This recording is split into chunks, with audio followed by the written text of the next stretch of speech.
So we're going to our next story here about Bernie Sanders. So Bernie took a double hit this week, one from Tezlyn Figaro, who's part of the Breakfast Club, and the other hit actually came from Glenn Greenwald. So we'll get into both of those.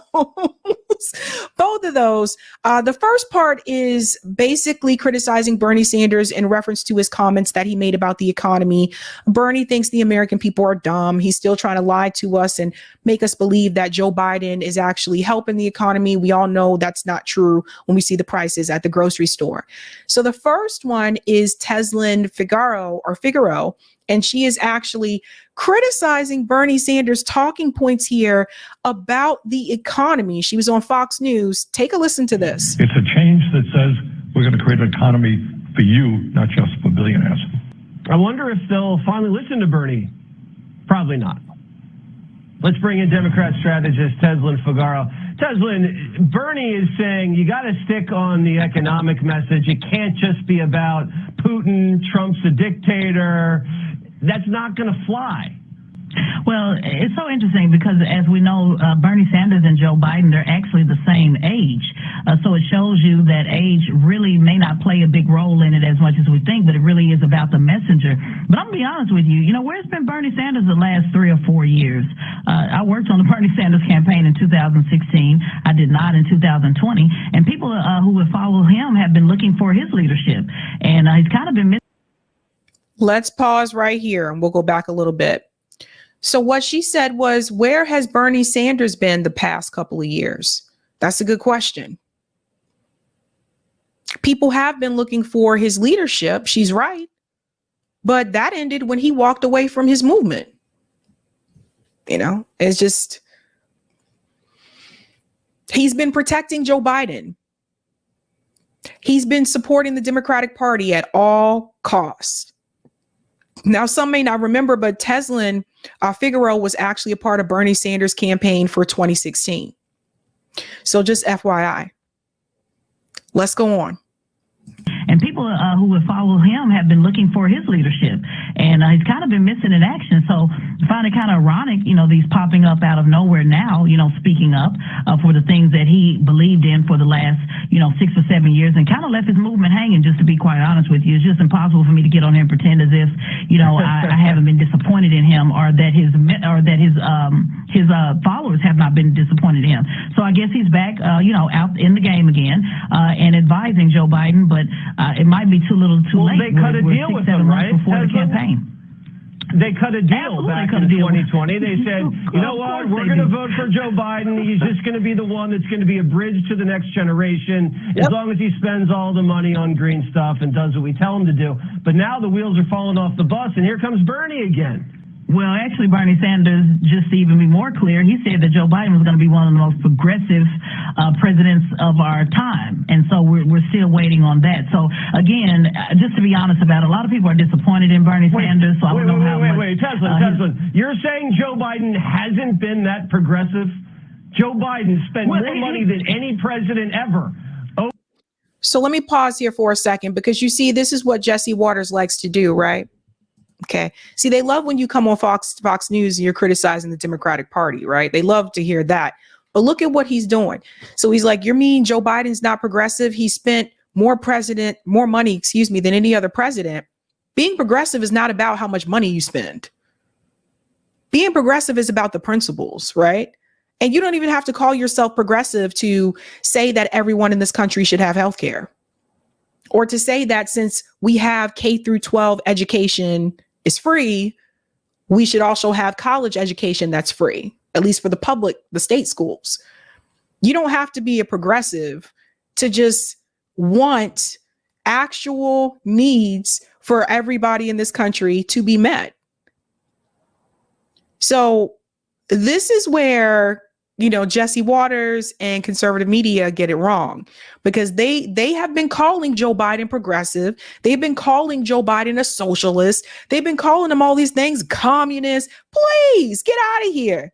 Get out. Joe Biden agrees more with the Republicans than he does with the Democrats on a lot of these issues. And let's remember, he was pro-segregation. Let's remember, he was buddy-buddy with racist Strom Thurmond. So let's not forget who Joe Biden really is. But this is what they do, right? They want you to think, you want people, your audience, to think that Joe Biden is progressive. Joe Biden is not progressive. Let's continue. Opened up the border. Not according to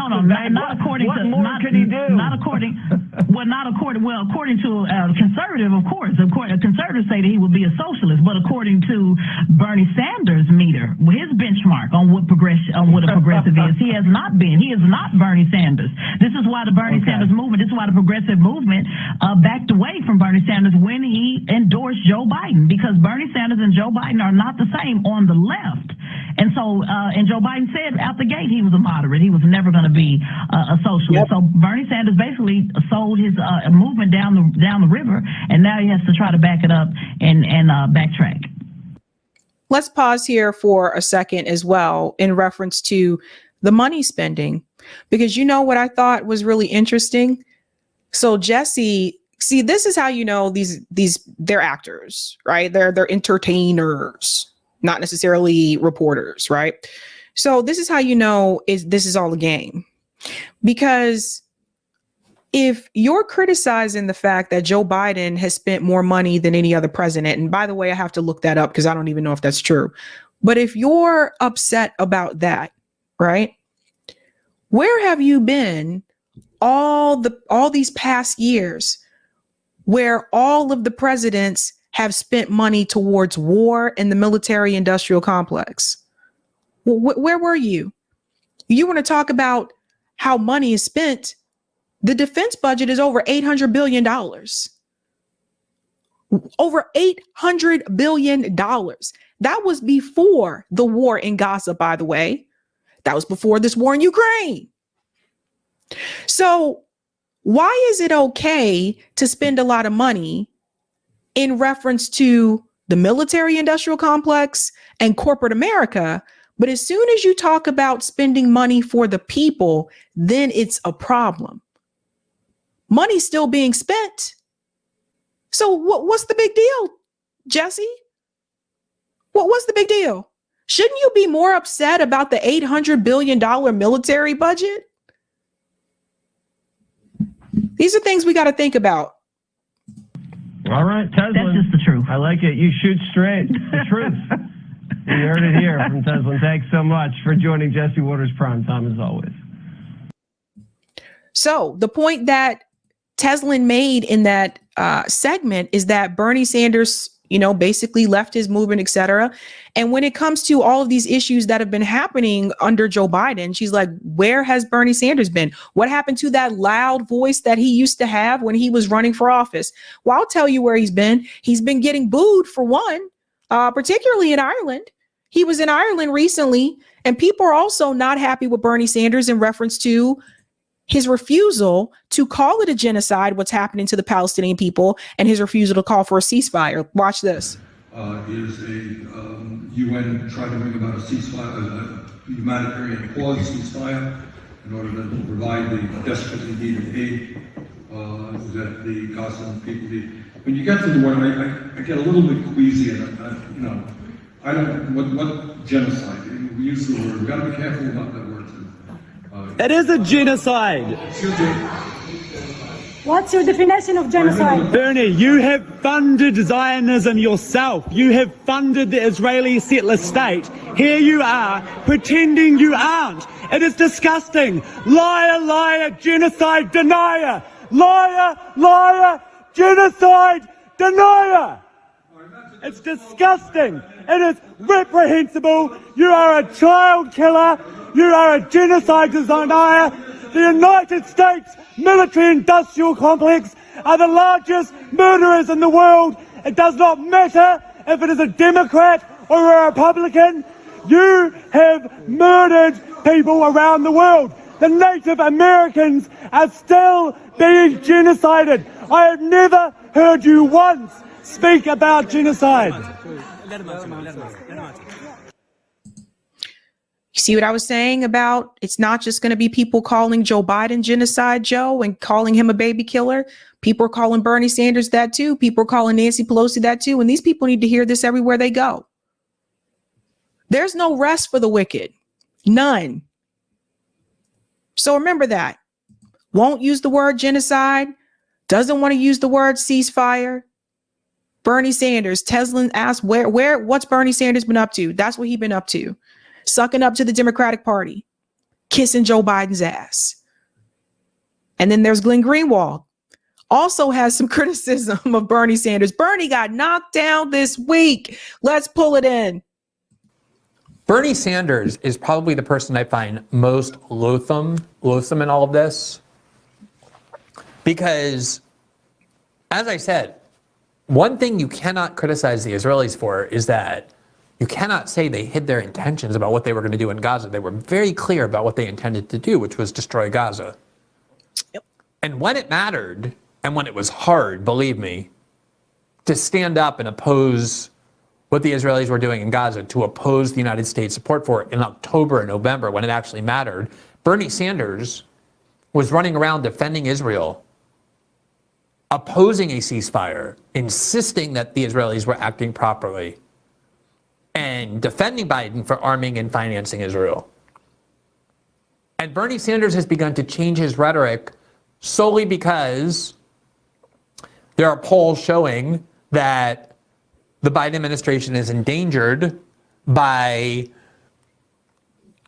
anger over the left. In fact, anger over the left, including against Bernie Sanders. Here from the New York Times, you see an article November 30th on Israel's war against Hamas. Sanders faces a backlash from the left. The progressive disappointment with the Vermont senator, a liberal icon, reflects a broader divide among Democrats over the war. And it talks about how Biden's reelection can be imperiled if this continues for so long. And the anger of Bernie Sanders was because when it mattered, when it was hard to stand up and oppose what Israel was doing, the emotions around October 7th were very high. And anyone who did it suffered a significant cost. I can assure you, Bernie Sanders was cheering Israel on. And only in the last 2 months, when he knows it doesn't matter, when the Democratic Party needs him to show angry liberals and angry leftists and angry young people that there's still a home for them in the Democratic Party, because Bernie Sanders is also angry with Israel, only then did he become willing to criticize what Israel was doing. And even then, he's doing it in the most mealy-mouthed way possible. Here is a remarkable interview, and I want to credit the journalist. It's Ashkara from Navarra Media, who did a great job in trying to press Bernie Sanders, who's in the UK, on exactly what his position is. And you tell me whether you think, again, he's definitely willing to criticize Israel, now that it doesn't matter anymore, that he needs to do so politically, but just listen to how he refuses to give his real opinion on any of the questions she's asking. This is the most telling part right here. The most telling part. This is why I said when Bernie said he was going to, fight for a political revolution, Bernie wasn't trying to fight for no political revolution. Bernie Sanders was just, and I'll tell you another thing. I think Bernie knew that the DNC wasn't going to let him win. I think he knew they weren't going to let him win. I think Bernie's goal was to basically conjure up a lot of support and energize the youth and then funnel them into the Democratic Party. I really do. Check this out. In addition to stopping the billions of dollars in military aid that Israel gets from the United States every year, would you back calls for a cultural, sporting, and economic boycott of Israel? I am nervous about economic boycotts of any country, to be honest with you. Now, that is an absolute lie. The United States has an economic boycott of all kinds of countries, of Cuba, of Venezuela, of Syria. And Bernie Sanders supports all of those. He's not opposed to economic boycotts of countries. Let's go on. But right now, what people want to do, they can do what they want to do. But right now, again, my job as a United States Senator, and I'm kind of leading that effort in the Senate, is to tell Netanyahu that he is not going to get any more U.S. aid. Did you feel nervous about the boycott movement against apartheid South Africa? Was that a concern you had at the time? What I thought that So that's a good question as well. One of the things that took down the apartheid regime of South Africa in the 1980s was exactly the kind of economic boycott Bernie Sanders just said he's unwilling to support. So she asked him, well, what about your views of South Africa and the boycott against apartheid South Africa that was called for by the black people of South Africa trying to end apartheid?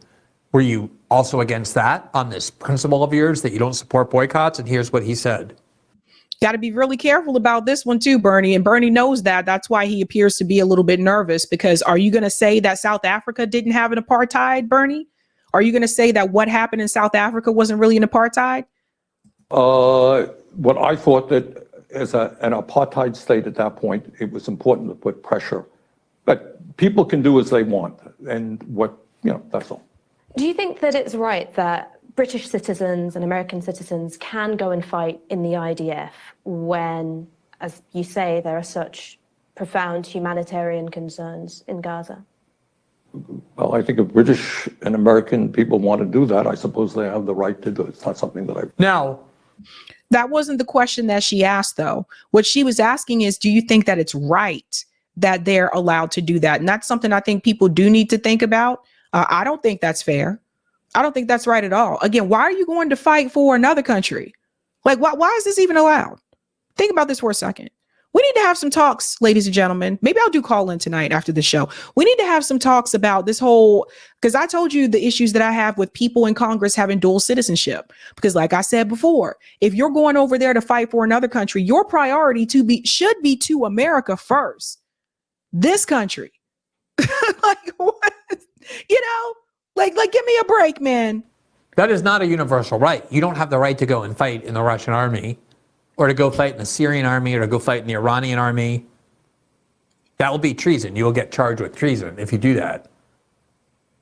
But Bernie Sanders saying, but for Israel, yeah, if you want to go fight for Israel, as a lot of Americans do, people make a big point of the fact that among the hostages taken by Hamas on October 7th were Americans. That's because a lot of Americans go and fight in the Israeli army. And there may have been some hostages who were just visiting. There were hostages representing, I think, 9 or 10 nations, including Thailand and Brazil and other countries. But big reason why there's so many Americans in Israel is because Americans go and fight for the Israeli Defense Force, something you're allowed to do, even though you're not allowed to do that for every other country. Yeah, and I don't think that's fair. I really don't. Really thought a whole lot about it. Do you think they should have the right? Look, I think what the Israeli government doing now is horrible, and I'm not quite sure why people would want to be, part of that effort. She then tried to ask him several times as well, would you say that Israel is guilty of genocide? And he, as he's done many times before, has refused to give an answer. Now, as I said earlier, that for the first 2 months, Bernie Sanders was singing a much different tune. Here he was on Face the Nation in December of 2023, about exactly 2 months after the October 7th attack, and he was asked about whether he supports a ceasefire in Gaza. By this point, something like 10,000 Palestinians had been killed, many thousands of children. And here's what the socialist senator, the independent senator from Vermont said. In terms of a permanent ceasefire, I don't know how you could have a permanent ceasefire with Hamas, who has said before October 7th and after October 7th that they want to destroy Israel. They want a permanent war. I don't know how you have a permanent ceasefire with an attitude like that.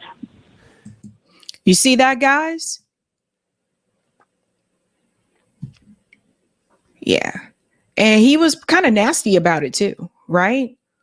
Like I said, it still didn't want to call for a ceasefire. And this isn't the first time. There was another video, it was an older video, I played it on this show before, of Bernie Sanders in 2014. So before he ran for office. In 2014, he was at a town event in Vermont, and someone from the audience stood up and asked Bernie Sanders, I want to talk about what's happening to the Palestinian people, how they're being dragged out of their homes and da-da-da. Bernie Sanders told that audience member to shut up and said, we have to get rid of Hamas. So I ask you again, we mentioned the Tulsi Gabbard thing. Like, was Tulsi Gabbard like that all that time and we just weren't really paying attention? And I say the same thing about Bernie Sanders, and you'll see in just a second, this is who Bernie Sanders always was. As long as he's been in the Senate, at least. Maybe go back to the 70s and see some old school videos of Bernie Sanders, and you'll see how different he was then. But for the most part, this is who Bernie has been as long as he's been in the Senate. Now, Bernie Sanders got a lot of support for saying that, including from the biggest pro-Israel activist group AIPAC, which promptly went to Twitter and said, "Thank you, Senator Sanders, for your strong opposition to a permanent ceasefire with Hamas." There are people who from the start opposed the Israeli war in Gaza and U.S. support for that war, and who still do. And then there are people who supported the Israeli war in Gaza. I know a lot of people in my life who did that and still do. And on some level, I can at least respect the intellectual consistency of that. People in my life said, look, what happened on October 7th is an absolute atrocity. No country can allow that to happen. And whatever Israel needs to do to go prevent that from happening again, I support that. And those people have continued to this very day to maintain that principle. What Bernie Sanders and so many other Western liberals did was stand up when it was so politically cheap to do so, when it took courage not to do it, and stood up and applauded the Israelis and said, we support the right of the Israelis to go in Gaza and do what they want to do. Knowing that the Israelis would do exactly this because Israel said it would. Yep. And now what's happening is two things. One is there's the political need for Bernie Sanders to now suddenly change his tune so we can try and attract the young voters and the left-wing voters who once idolized him so he can lead them to go vote for Joe Biden. There you go. But I think the bigger motivation is actually the more ignoble one, which is that Bernie Sanders doesn't want the pile of corpses in Gaza on his conscience or on his legacy, even though he absolutely is responsible for them because he cheered this for a long time when his opposition actually could have made a difference. Yep. And a lot of these Western liberals who cheered Israel when there was so much pressure on them to do so, now are suddenly saying, oh my, this is too far. I can't support this. This is what they supported. This is what they encouraged. This is what they enabled. And now suddenly they don't want it to be on their legacy and their conscience that they supported it, even though they did. So they want to pretend that now they're against it. There you go. Thank you so much for saying it that way. Pretend that they're against it. There's been a lot of pressure from protesters towards these politicians. Hillary Clinton's been confronted at speeches. Nancy Pelosi has been confronted. Bernie Sanders, you just saw, was just booed from Ireland. Like, there have been constant confrontations, which it should be, right? So the public has turned against them. And that's where that pressure from the outside can really actually make an impact, right?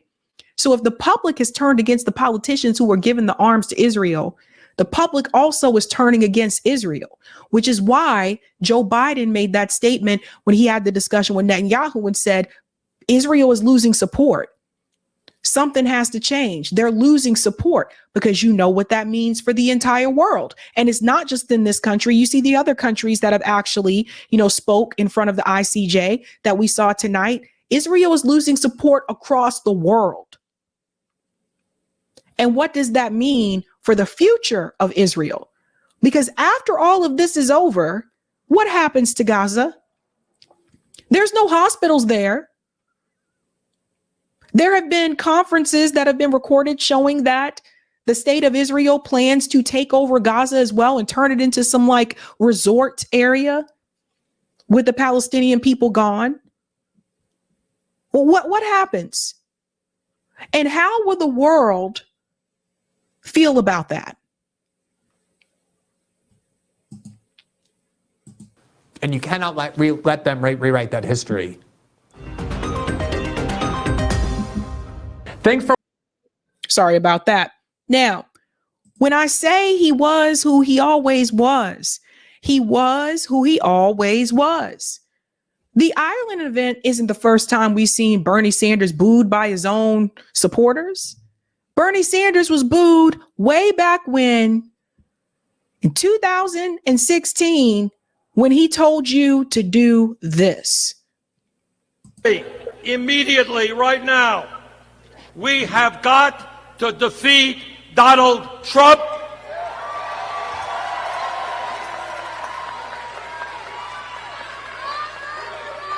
And we have got to elect Hillary Clinton and Tim Kaine.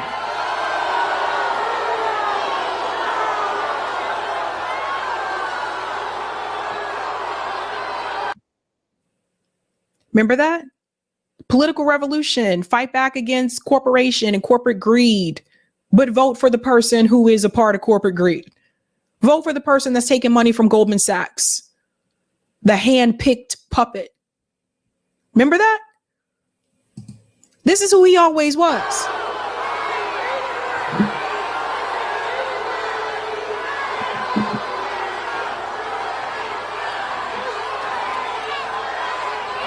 Brothers and sisters, brothers and sisters, No brother, no sister, no brothers and sisters. And then in 2020, he told you to do this. Is the most important in the modern history of this country.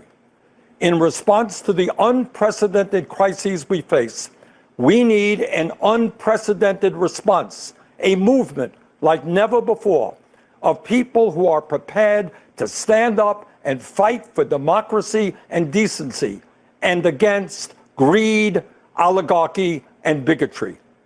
And we need Joe Biden as our next president. Stand up and fight against greed and oligarchy and all that jazz, as if that doesn't also apply to Joe Biden, as if he's not bought and paid for, right? See how it works? Let me take this opportunity to say a word to the millions of people who supported my campaign this year and in 2016. The word should have been, I'm giving you refunds, bitch. That's what the word should have been. I will be giving all of you refunds for donating to my campaign because it was a fraud, because it was a sham. That's what the word should have been. My friends, thank you for your trust, your support, and the love you showed Jane, me, and our family. Together, we have moved this country in a bold new direction. Notice he said, so when it was 2016, when he told you to vote for Hillary, brothers and sisters, now you've been demoted to friends. He said friends in this one. Showing that all of us, black and white, Latino, Native American, Asian American, gay and straight, native born and immigrant, yearn for a nation based on the principles of justice, love, and compassion. Our campaign ended several months ago, but our movement continues and is getting stronger every day. Many of the ideas we fought for that just a few years ago were considered radical are now mainstream. Those so-called radical ideas that he said are now mainstream, have any of them passed on the national level? No. Not even the $15 minimum wage, by the way. They passed in the states. Holler at the states. But let us be clear. If Donald Trump is reelected, all the progress we have made will be in jeopardy. So Joe Biden was the one that was elected. How's the progress going?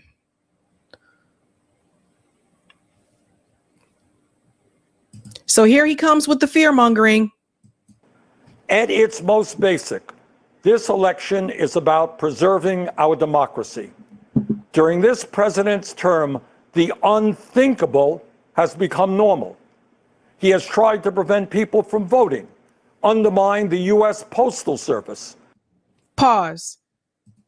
So notice even then, it was all about protecting our democracy, the same talking points that you hear them making today. It's the same script they've been repeating. Now he brings up the unthinkable part. He said he's tried to stop people from voting. How is that unthinkable? And why is he pretending like that's never happened in this country before? That happens every election. That happens every election. Faulty voting machines in certain neighborhoods and working machines in others. People losing ballots. This has been happening for the longest time. What is he talking about? But see how he gaslights people. Deployed the military and federal agents against peaceful protesters, threatened to delay the election, and suggested that he will not leave office if he loses. Didn't Obama employ the military in Ferguson? Didn't Barack Obama employ the military in Ferguson? And for people say, oh, they were all being violent. No. This is who he was. This is not normal, and we must never treat it like it is. Under this administration, authoritarianism has taken root in our country. I and my family, and many of yours, know the insidious way authoritarianism destroys democracy, decency, and humanity.